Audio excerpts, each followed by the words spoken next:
अहम खबर, इंसानी आज़ा की गैर कानूनी पेबंदकारी में मुलव्विस गैंग बेनकाब हो चुका है। रावलपिंडी पुलिस ने 4 अफराद को गिरफ्तार कर लिया। पुलिस को इत्तला मिली कि एक घर से चीखने चिल्लाने की आवाज़ें आ रही हैं। फौरी रिस्पॉन्स किया तो एक शख्स को बांधा हुआ पाया। मुतासरा शख्स ने बताया कि इसे नौकरी का झांसा देकर यहाँ पर लाया गया था। मजीद क्या तफसीलात हैं, क्या हकाइक हैं, सरार खान से जानते हैं। जी सरार।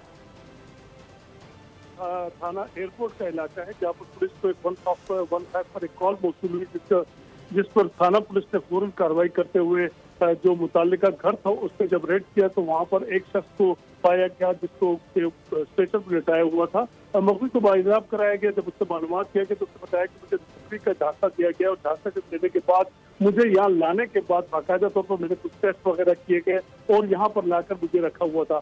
जब पुलिस ने मौके पे जब मौजूद जो 2 अफराद थे उस घर में उनको गिरफ्तार किया, उससे जब तफ्तीश की तो पता चला कि ये वो गैर कानूनी रैकेट है जो कि इंसानी पेवनकारी भी कर रहा था और साथ साथ इंसानी आज़ा को जो है मुख्तलिफ लोगों को फरोख्त करता था, जो कि मुकम्मल तौर पर न सिर्फ गैर इंसानी अमल है बल्कि एक बहुत बड़ा जुर्म है। लिहाजा पुलिस ने इस बारे में तफ्तीश के अमल को आगे बढ़ाया और मजीद 2 अफराद को गिरफ्तार किया। 4 अफराद को पुलिस ने गिरफ्तार मजीद 2 अफराद को गिरफ्तार कर लिया गया है। सरार खान अपडेट कर रहे थे, आपका शुक्रिया।